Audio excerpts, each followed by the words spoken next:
You're a failure, Dad. My son sneered, mocking my dream of opening a cafe after retirement. 3 months later, with my cafe thriving, he came back, broke, desperate, and humiliated, begging for a job. I looked into his eyes, remembered the betrayal, and answered with a single word: no. Buford's Cafe wasn't just a business. It was redemption. Before we continue, make sure to subscribe to the channel and comment below what time it is where you're watching from. I don't care what you think about my age. Buford's voice cracked as he slammed the folder onto the kitchen table. Coffee spilled from Michael's mug, staining the neatly arranged business documents. Michael froze mid-motion, his jacket half off, briefcase still clutched in his hand. "Dad, what's going on?" he asked. "I want to open a cafe," Buford said, before he could hesitate. "It might sound crazy at my age, but I've been planning for months. Look at these numbers." His hands trembled as he spread papers across the worn linoleum table. Profit projections, menu ideas, location notes. The folder's frayed edges showed just how often he'd studied them. Michael dropped his briefcase with a heavy thud. "You've lost your mind. This is madness." "Madness?" Buford's voice rose. "This has been my dream all my life. I have the money, I have the plan, and I certainly have the time. Dad, you're 68. You should be golfing, not starting businesses." Michael scanned a projection sheet with a smirk. "Where did you even get these numbers?" "From real research, banks, real estate agents. I verified everything this week." Buford snatched the paper back. The room fell silent except for the refrigerator's hum. Michael's expression hardened. He sat down slowly. "How much money are we talking about?" $150,000 for the loan. "I'll put in $30,000 from savings." "Your savings?" Michael's voice dropped. "Dad, that money has to last you for life. What happens when this fantasy fails?" "It won't fail," Buford shot back. "I've planned every detail. Let me show you the location." Despite his doubts, Michael followed his father to the Buick. The 12-minute drive wound through familiar streets, the school where Michael played baseball, the corner store Buford still shopped. They stopped at a neglected storefront between a laundromat and tax office. Paint peeled from the facade. The windows reflected only their worried faces. "This is it," Buford said, unlocking the door. Inside, dust floated in the sunlight. The air smelled of abandonment. "Perfect size for 30 tables, Buford said with hope. "Kitchen in the back, storage upstairs. Contractors already gave me estimates." Michael inspected the space. Water stains on the ceiling, outdated outlets, ruined floors. "This place is a wreck. You'd burn through the loan fixing it." "Every business starts somewhere. Ray Kroc didn't start with a palace." "Ray Kroc wasn't almost 70, Michael snapped. "This isn't a feel-good movie. Restaurants fail every day. People lose everything chasing fantasies." Buford's fists tightened. "So I should just give up? Sit in a recliner waiting to die?" "You should be practical. Think of your future. Think of our family. What about Mom's memory when you waste everything?" The mention of Maria hit Buford hard. His wife had passed 3 years earlier, leaving behind only memories and a man who had forgotten how to dream. "Until now. Don't you dare bring your mother into this," Buford whispered. "She always supported me." "Mom was practical. She'd have talked sense into you," Michael argued, gesturing at the crumbling walls. "This isn't a plan, it's a financial disaster." They drove back in silence. Michael's grip tightened on the wheel. When they parked, he turned to his father. "Dad, I say this because I love you. Forget this cafe nonsense. Enjoy retirement, travel, fish. Do something age-appropriate." "Appropriate for my age?" Buford's voice dropped. "You mean wait until I die so you can inherit what's left?" "That's not what I meant, and you know it." "Is it?" Buford studied him closely. You're a failure, Michael hissed. Don't waste my inheritance on some café. The words cut deep. Buford's face hardened. Get out of my house. Don't come back until you apologize. Dad, out. Michael left without looking back. From the window, Buford watched the taillights fade into the February dusk. The business plan lay scattered, coffee-stained but unbroken. Dreams, it seemed, were tougher than family ties. He locked the door firmly, stood in the quiet, then gathered the papers, smoothing each page with care. Every number reflected months of late nights. Michael's rejection couldn't erase the work. In his recliner, chosen years ago by Maria, Buford pulled out photo albums. Faded pictures told the story of his younger self, wearing an apron in culinary school, Maria glowing beside him, pregnant with Michael. He'd left school back then for her health and their baby. I'll go back later, he had promised. But later never came. 43 years at the factory followed.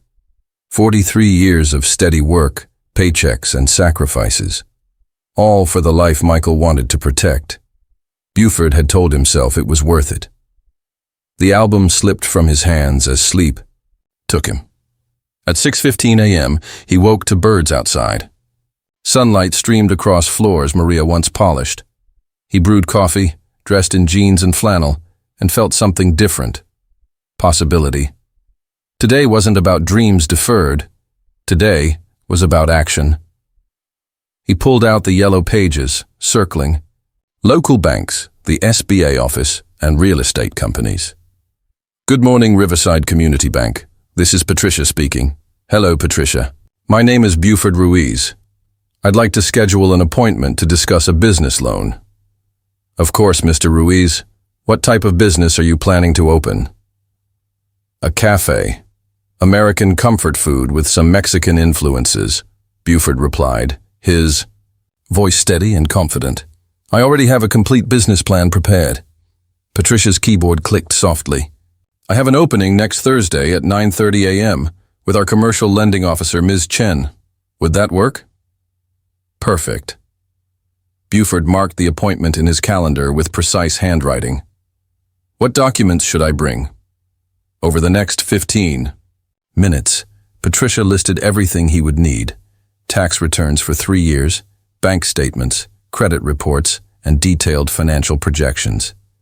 Buford made careful notes in the margins of his business plan, turning them into a checklist. His next call was to the Small Business Administration. A recorded message outlined loan guarantees, startup programs, and free counseling services. Buford jotted down 3 phone numbers and 2 website addresses. Then he contacted his real estate agent. Mr. Johnson, this is Buford Ruiz. We toured the River Street property yesterday. Yes, of course. Have you decided to move forward? I'm arranging financing. Could you send me the full property details and recent comparable sales in the area? I'll email everything this afternoon. The owner is motivated to sell, especially to someone with restaurant experience. Buford didn't correct the assumption. Decades in factory work had taught him about deadlines, quality standards, and customer satisfaction. He believed those skills would translate. By noon, his notebook outlined a timeline.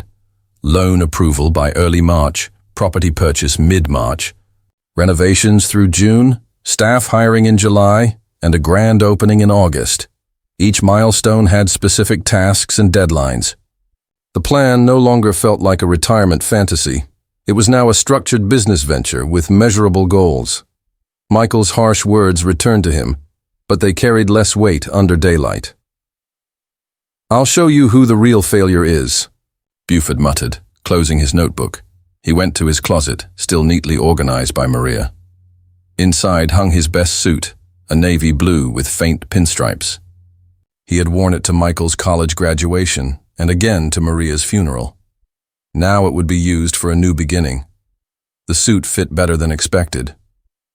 Grief over the past 3 years had trimmed 15 pounds from his frame, but tailoring still showed through. He adjusted his tie in the bathroom mirror, practicing the confident smile he planned to wear at the bank. Buford Ruiz, entrepreneur, he said to his reflection. The words felt unusual, but not impossible. Thursday couldn't come soon enough, but he still had 3 days to prepare. 3 days to make sure nothing jeopardized his late-blooming dream. Michael's absence now felt like space to breathe instead of rejection. That afternoon, sunlight filled the kitchen as Buford returned to his plan. Every page had to be reviewed, every figure verified. Success demanded precision, and precision required the time he now had. Dreams deferred, he realized, weren't always dreams denied. Sometimes they were simply waiting for the right moment. 5 days of preparation led to this moment. Buford adjusted his tie one last time before walking into Riverside Community Bank.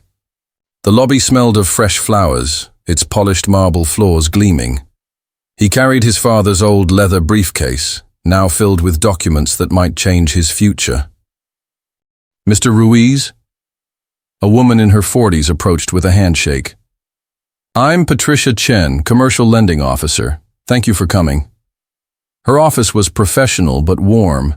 UC Riverside diplomas and banking certificates on one wall, a desk neatly arranged, and a coffee mug that read, World's Best Mom. Please have a seat, she said. I understand you're looking to open a cafe. That's right. Buford opened his briefcase with steady hands.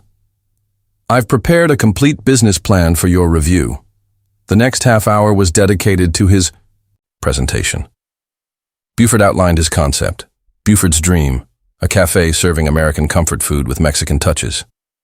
He detailed his target market, competition analysis, and financial forecasts with the confidence of someone who had done thorough research. Ms. Chen listened carefully, asking pointed questions about startup costs, operating expenses, and break-even points. Her pen moved quickly across yellow legal paper as she captured the details. Your financial projections look realistic, she said after reviewing his spreadsheets. How much do you plan to borrow? $150,000. I'll contribute $30,000 from personal savings. And collateral? My house. Current market value is about $200,000, with no mortgage. Buford slid an appraisal across the desk. I've owned it outright for 12 years. Ms. Chen raised an eyebrow. At your age, this is a risky undertaking. Most lenders prefer younger applicants with longer earning years ahead. I've dreamed of this all my life. It's now or never, Buford replied firmly. I bring 43 years of work experience, excellent credit, and more drive than most half my age. She checked her computer. Your credit score is excellent. 820, with no late payments and no debt beyond monthly utilities. But for a loan of this size, substantial collateral is required. The house covers that. Plus, I have a steady pension of $3,200 monthly. Ms. Chen pulled a thick loan application packet from her desk. If you're ready to proceed, we'll need these forms completed along with 3 years of tax returns, bank statements, and proof of pension income. Buford opened his briefcase again and produced a folder. I have everything here, multiple copies, just in case. For the next hour, they reviewed his documents, tax returns showing modest but consistent income, bank statements reflecting disciplined savings, pension verification from decades of factory work. This is unusually thorough, Ms. Chen admitted. Most applicants need several meetings to collect this. I believe in being prepared, Buford said, signing the preliminary application with a steady hand. When can I expect a decision? If the property appraisal confirms your figures, you should have an answer in 10 to 14 business days. The loan committee meets every Tuesday morning. She escorted him back to the lobby, shaking his hand warmly. Ruiz, I'll be straightforward. This application will receive serious attention. Your financial preparation and stability are impressive. Outside in the parking lot, Buford sat in his Buick for several minutes, letting it all sink in. The preliminary approval letter felt weighty in his hands, even though final confirmation was still weeks away. Ms. Chen's encouragement had been genuine, not polite dismissal. He took out his phone and dialed the real estate agent. Mr. Johnson, This is Buford Ruiz. I just left the bank with preliminary loan approval. Can we schedule another viewing of the River Street property this afternoon? Of course. How does 3:00 sound? Perfect. And Mr. Johnson, I'm ready to make an offer. Buford started the engine and drove out of the bank parking lot. In his rearview mirror, he saw Ms. Chen's second-floor office, likely already entering his details into the system, starting the process that would turn his dream into reality. Soft jazz played on the radio as he drove through downtown Riverside. Every building, every corner looked different now, like part of a neighborhood where he might soon belong as a business owner, not just a retiree. At the next red light, he picked up his phone again. Michael's number was still saved, untouched since their argument 5 days ago. His finger hovered over the call button. Not yet. First the loan, then the property, then renovations. Michael would see the outcome before hearing more words. Actions spoke louder than explanations. The light turned green, and Buford drove on with the windows down, Hope riding alongside him. Dreams, he realized, had their own timing, and his had just begun. 8 days later, the official approval letter rested in Buford's pocket as he stood before the worn storefront soon to be his. Linda Martinez, the real estate agent, checked her watch and smiled. Right on time, Mr. Ruiz. Shall we make this official? Buford adjusted his gray suit jacket and nodded. This moment had filled his thoughts for over a week. Now, with the keys about to change hands, reality felt almost unreal. This building has real potential, Linda said, unlocking the front door. The previous owner ran an antique shop here for 15 years. Solid structure, strong foundation. Sunlight streamed through dusty windows, making particles shimmer like tiny celebrations in the air. Buford walked the perimeter, looking beyond the wear and disrepair to the vision he had carried for months. The electrical was updated in 2018, Linda continued, opening the panels. Plumbing is functional, though you'll want commercial fixtures for restaurant use. The upstairs storage adds great value. Buford touched the worn counter where antique sales had once been rung up.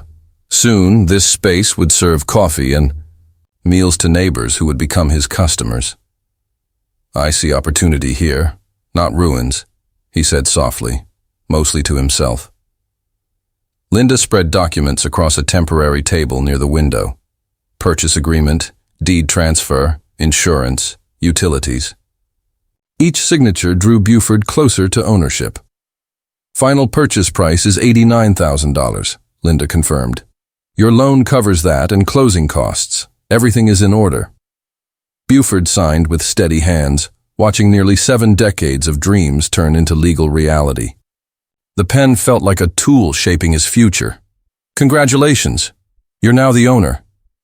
Linda handed him a brass ring with 3 keys, front door, back entrance, and upstairs storage. The metal felt cold in his palm but carried warmth through his chest. These keys opened far more than doors. They unlocked possibilities he thought were lost. Any advice for a new business owner? Buford asked. Start with a solid plan, but stay adaptable.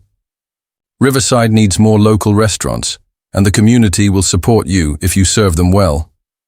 After Linda left, Buford stood alone in his cafe for the first time as its legal owner. Silence wrapped around him comfortably. Every scuff and crack now belonged to him. In the back kitchen, he measured space with his steps. Refrigerator here, grill there, prep counters by the windows.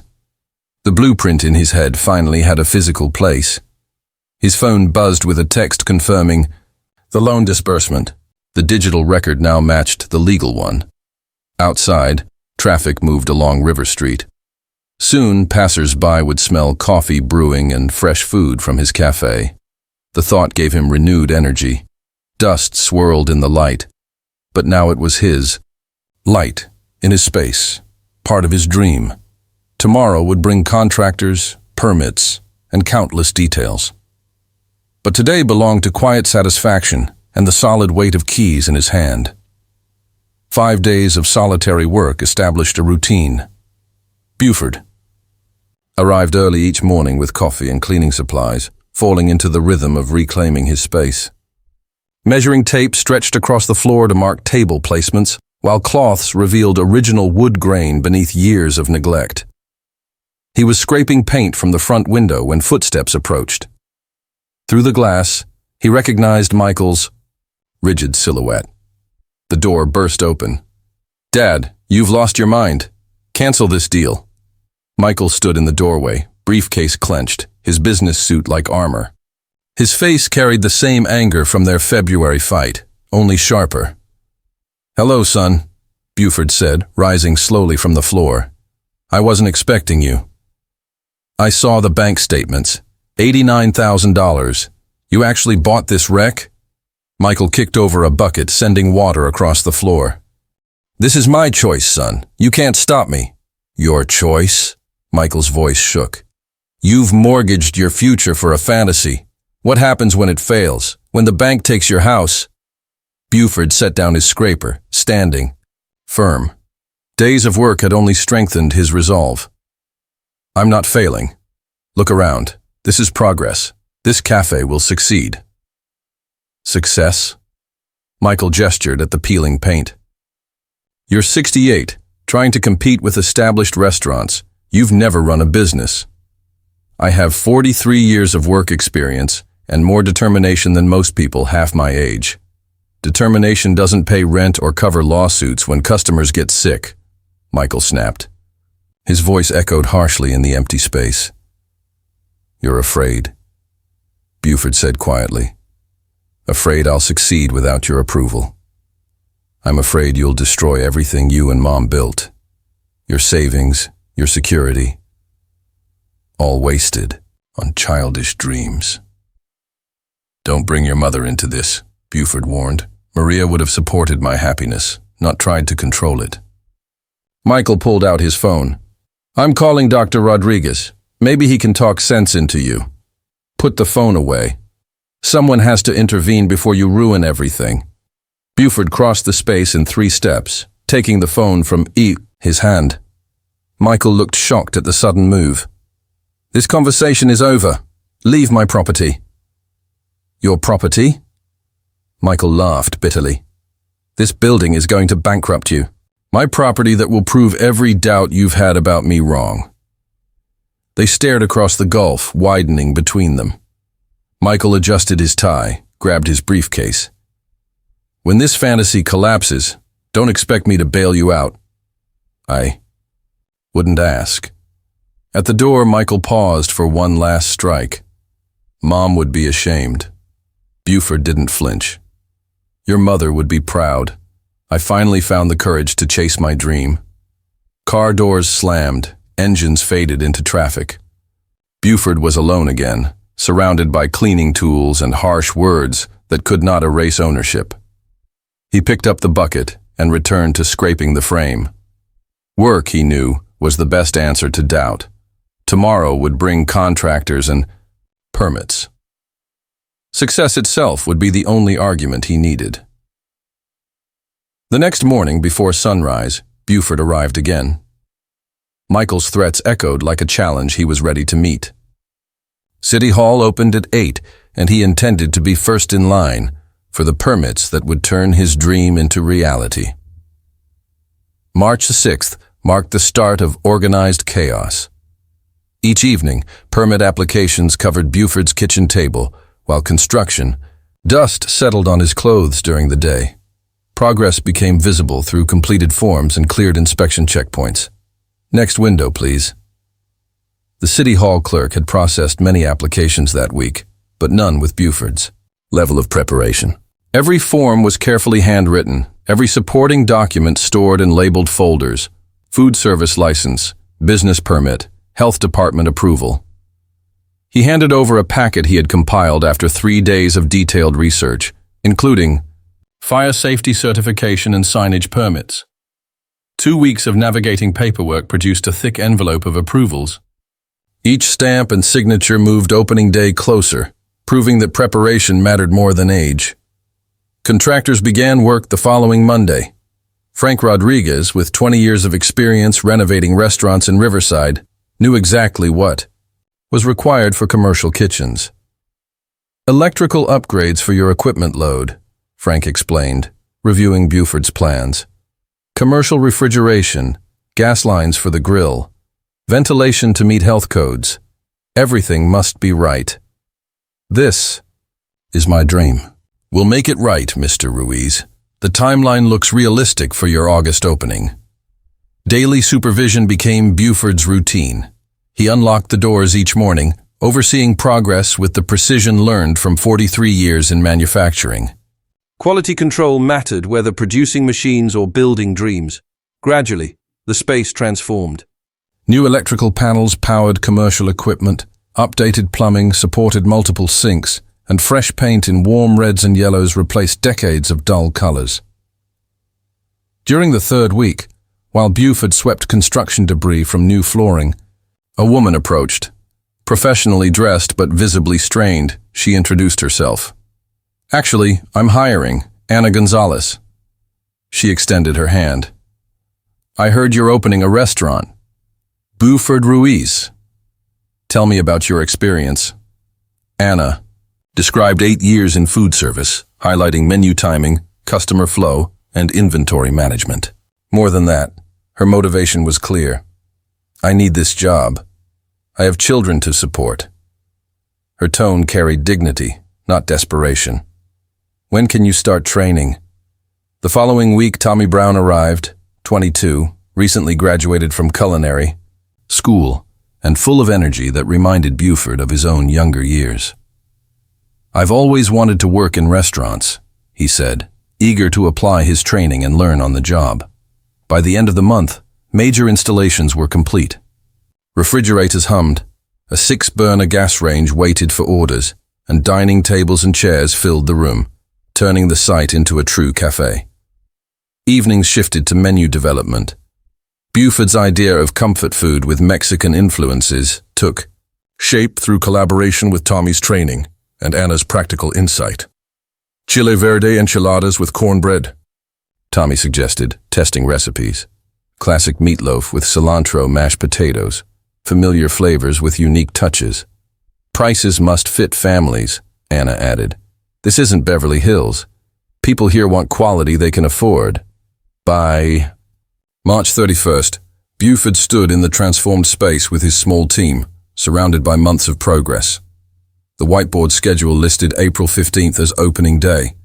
Everything was ready, except the customers. Opening day arrived under the same spring sunshine that had accompanied every step of preparation. By 7 a.m., Buford's vision stood ready. Fresh flowers bloomed in window boxes, while the smell of Tommy's breakfast pastries filled the spotless dining room. He checked the coffee machine for the 20th time. Every detail had to be right. The polished counters, aligned salt shakers, menus perfectly placed on tables. Anna arrived in her new uniform, her face bright with excitement despite a trace of concern. "Everything looks wonderful, Mr. Ruiz." She tied her apron with practiced ease. "First days are always tough, but we're ready." Tommy emerged from the kitchen carrying a tray of breakfast samples, his enthusiasm undimmed. Steam rose from biscuits and scrambled eggs, while neatly arranged bacon strips completed the tray. "Tomorrow will be different, you'll see," he said, though Buford had voiced no doubts. His optimism remained untouched by the empty tables before them. By 8, the morning rush Buford had expected never came. Anna wiped already clean counters. Tommy adjusted displays that were already perfect, and Buford watched through the front window as pedestrians passed without noticing the cafe signage. "Maybe they don't realize we're open," Anna suggested. Though her tone lacked conviction, by 9:00, the same pattern continued. People hurried to work with coffee cups in hand, while students marched to campus with backpacks filled with everything except an appetite for our food. The cash register sat silent. Tommy kept cooking, determined to have fresh meals ready when customers finally came. Pancakes, omelets, hash browns, enough for 30 people. The aroma alone should have attracted a crowd. But River Street remained, unmoved. The lunch crowd will be different, I told myself, glancing at the wall clock for what felt like the 100th time. Business professionals want quick meals. Families look for affordable options. Anna nodded in agreement, though her eyes drifted repeatedly toward the empty tip jar. She had children depending on this job and bills that wouldn't wait for us to be discovered. By 11:00, lunch preparations were ready, but no customers arrived. Tommy had cooked for a bustling restaurant, yet we served none. The spotless dining room mocked us with its emptiness. Maybe Michael was right after all, I muttered. Don't say that, Anna replied firmly. Every business takes time to build. Rome wasn't built in a day, but Rome's builders probably had customers, I thought bitterly. They likely hadn't risked their life savings on dreams no one wanted to share. By 2:00, we three stood in our beautiful empty cafe, like actors performing for an audience that never showed. Coffee cooled in its carafes, lunch specials dried beneath heat lamps. Should we close early? Tommy asked. His earlier enthusiasm faded. No. The word came out harsher than I intended. We stay until 6. Professional businesses keep regular hours. But professionalism felt empty when profit was non-existent and purpose seemed lost. Every dollar spent, every hour invested, every dream poured into this cafe felt wasted on a community that didn't care about Buford's vision. At Ihor, 6 hours, I locked the door while Anna and Tommy cleaned equipment barely touched. The day's earnings totaled 0. Same time tomorrow? Anna asked, though doubt edged her tone. Same time tomorrow, I confirmed, trying to sound confident. Outside, I stared at the empty tables and chairs through the windows, wondering if Michael's warnings were proving true. Perhaps deferred dreams really were denied dreams. The keys felt heavier than they had the day I bought them. The next morning arrived with the same sunshine, but my enthusiasm had faded into mere determination. I unlocked the doors quietly, unlike yesterday's grand opening. Anna arrived on time, her loyalty unshaken despite the discouragement. Tommy bounded in with new energy, convinced yesterday was just bad timing. Second-day jitters, he said cheerfully. Happens to everyone. I wished I shared his optimism, but the silent register weighed more than positive thinking. We prepared for another day of serving no one, another day of proving Michael right. Then, at 8:15, our first customer walked in. Finally open. We've been waiting, said an elderly gentleman as he held the door for his wife, who followed with careful but eager steps. Good morning, I managed, my voice rusty after a day of silence. Coffee for 2, please, and whatever smells so good, she said, settling into a corner booth. Tommy carried plates of fresh breakfast, his work finally reaching its purpose. Anna poured coffee with steady hands, her professionalism restored by actual customers. Before long, more people came in.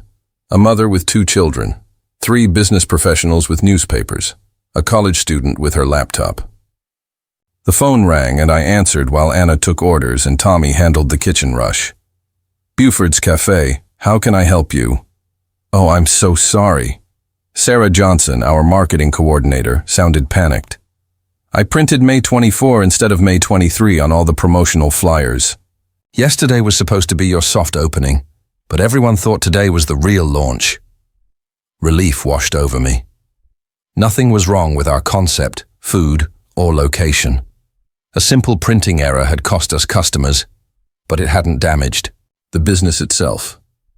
Thanks for letting me know, I said, watching Anna handle 3 tables at once while Tommy sent out steaming plates.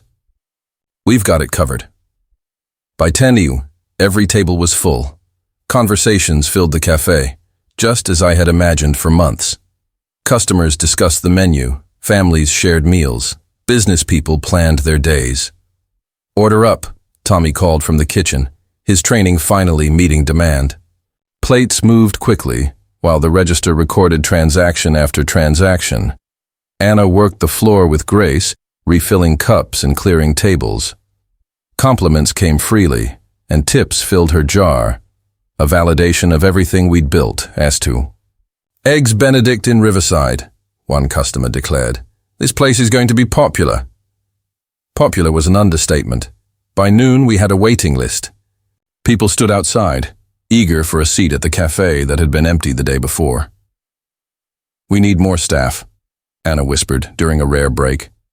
We need more everything, I replied, watching Tommy juggle 6 orders with precision. Lunch rush blended into late breakfast, carrying us into the afternoon. Students appreciated the prices, retirees the comfort and portions. At closing time, I counted the day's receipts with trembling hands, this time from exhaustion, not fear. Our first full day had earned enough revenue to cover expenses and even generate a small profit. More importantly, customer feedback made repeat business seem certain. Same time tomorrow? Anna asked, this time with genuine excitement rather than hesitation. Same time tomorrow, I replied, meaning every word. Standing inside a thriving cafe, surrounded by clear proof of community support and financial stability, I realized that dreams weren't about disproving critics. They were about creating something people truly valued.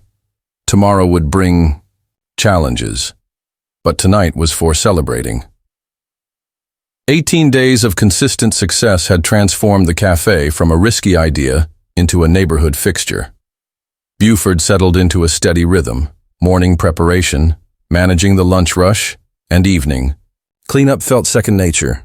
Newspaper features and positive online reviews brought in steady streams of new customers, while regulars established predictable habits. The elderly couple returned each morning for their corner booth. College students filled afternoons with books and laptops. Business lunches provided reliable midday income.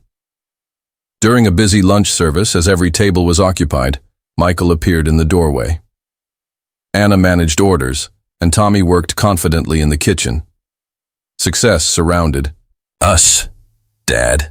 Michael's voice cut through the lively atmosphere. He wore a suit despite the heat, holding a leather briefcase that signaled this wasn't a casual visit. Michael, I acknowledged, still cleaning the counter. We're busy right now. I can see that, he said, his tone more critical than proud. That's why I'm here. He placed a thick manila folder on the counter with deliberate force. Inside were forms for competency evaluations, financial authority assessments, and medical reports, documents questioning my ability to manage my own affairs. What is this? I asked, though I already understood. Protection for the family. Estate, he said. Your poor judgment requires intervention. Nearby customers went silent. Anna paused mid-order. Tommy emerged from the kitchen, sensing tension.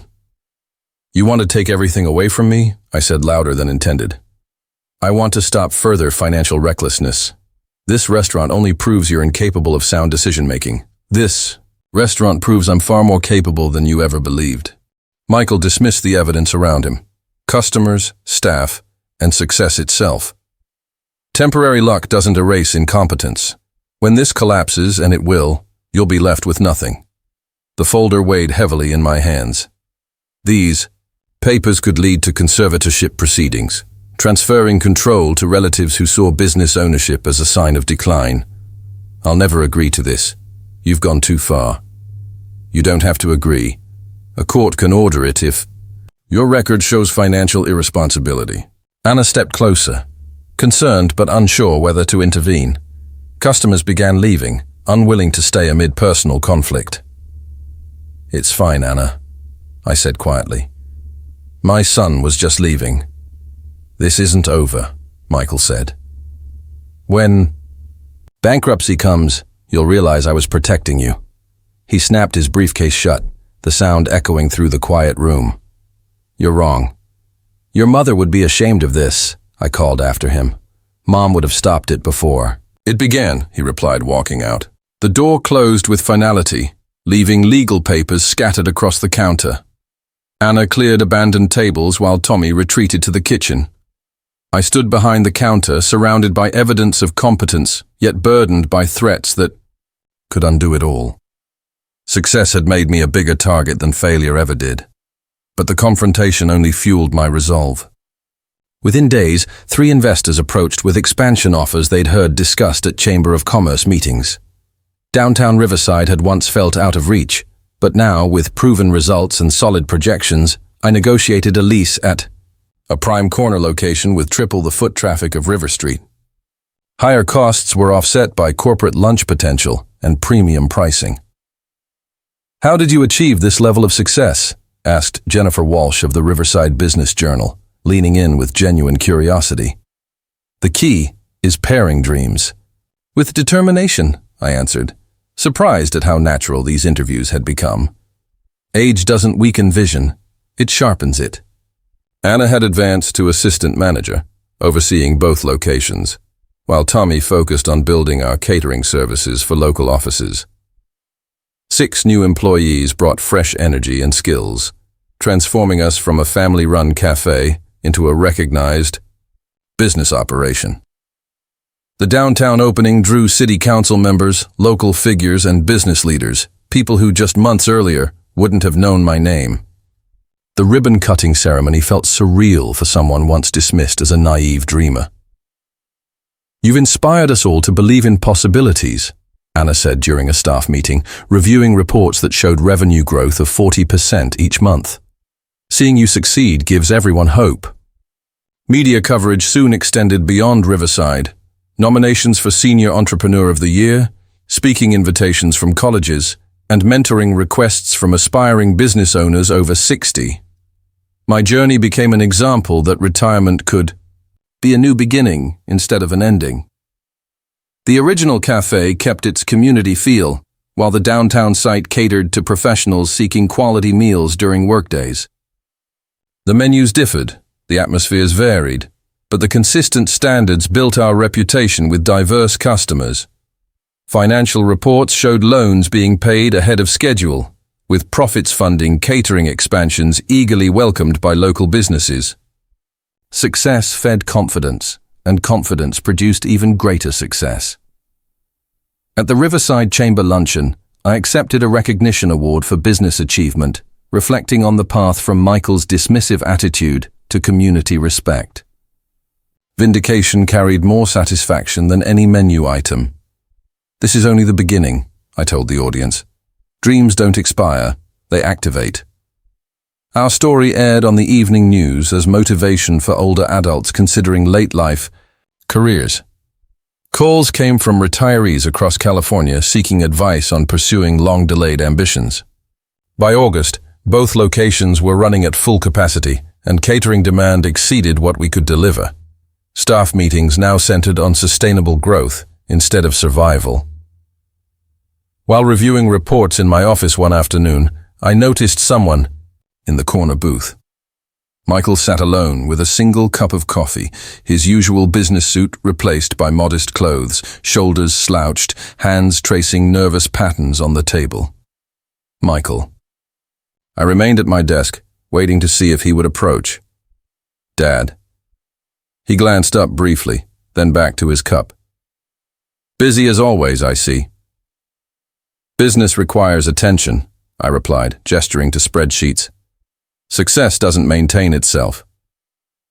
"No, it doesn't." His tone lacked the confidence of our last meeting. "Congratulations on the expansion. The downtown location looks impressive. You've been watching.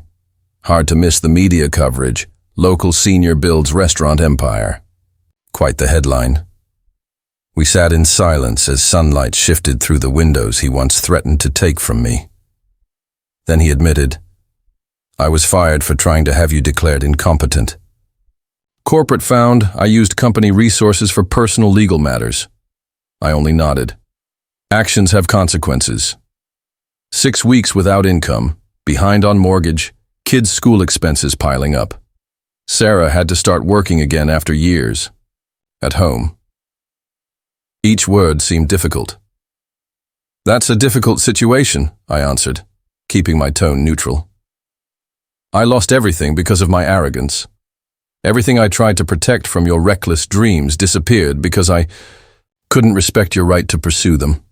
We were nearly alone in the cafe. Anna worked quietly at the counter. Tommy prepped for evening service. both pretending not to hear. You caused the most harm to yourself, I said evenly. I only proved you wrong about me. More than that. You built something remarkable, he admitted. Something I tried to ruin out of fear and pride. I sabotaged myself trying to stop what became your greatest success. Unspoken needs lingered. Michael clearly wanted help. Whether he would ask was uncertain. The children miss their grandfather, he added softly. They don't understand. Why visits stopped? Children shouldn't pay for their parents' mistakes. No, they shouldn't. He stood, barely touching his coffee. I should let you get back to work. At the door he paused, eyes full of unasked questions about forgiveness, support, or work. I returned to my spreadsheets. 15 minutes later, the door chimed again. Dad, Michael's voice carried resignation this time. Could we talk properly? I closed the reports and gestured to the chair across from me. He sat, no longer hovering near the exit. I need to ask something. I know I don't deserve it, but I need a job. Any job. Washing dishes, night shifts, whatever. You can give, I'm desperate. I studied him carefully. The confident executive was gone, replaced by someone humbled by his own actions. You want to work here, the place you once called my suicide mission. I want to work anywhere you'll allow me. I'm willing to learn and start from the bottom, just not in front of customers. Why should I trust you? I leaned back. You tried to have me declared incompetent. You used legal threats against your own father. Because I was wrong, he admitted. Wrong about you, wrong about the business, wrong about family. I know it doesn't undo the harm, but I'm asking for mercy. I considered his words. Around us, the cafe buzzed with quiet efficiency. Dishes stacked, coffee brewing, evening prep underway. All evidence of competence he once doubted. I can't forget the damage you caused. The legal threats, the public humiliation, the attempt to strip away my independence. Dad, please. You called me a failure, and you tried to take everything I built. Now you know what it means to be called a failure yourself. Michael's shoulders sank. So, you're saying no. I'm saying justice has been served. You ruined your own career trying to ruin mine. You lost your financial stability by attacking mine. These consequences are yours alone. What about forgiveness? What about family? Family works both ways. You gave me no support when I needed it. I'll give you none now. Michael rose slowly, realizing the answer was final. I understand. I brought this on myself. Yes, you did. He walked out, pausing to glance back at the business he once mocked and now desperately needed. For what it's worth, I'm proud of what you've achieved. It's worth little this late. He nodded and left. His car, no longer the luxury model he once drove, was another reminder of choices that had failed him. I stood in my thriving cafe, surrounded by proof of dreams achieved despite opposition, and felt the deep satisfaction of justice, not through revenge, but through consequences. Some wounds in family cannot be repaired by apologies. The greatest failures often come from pride and disrespect for others' dreams. Request made, answer given, justice served. If you enjoyed this story, please like this video, subscribe to the channel, and share your thoughts in the comments. To hear the next story, click the box on the left. Thank you for watching.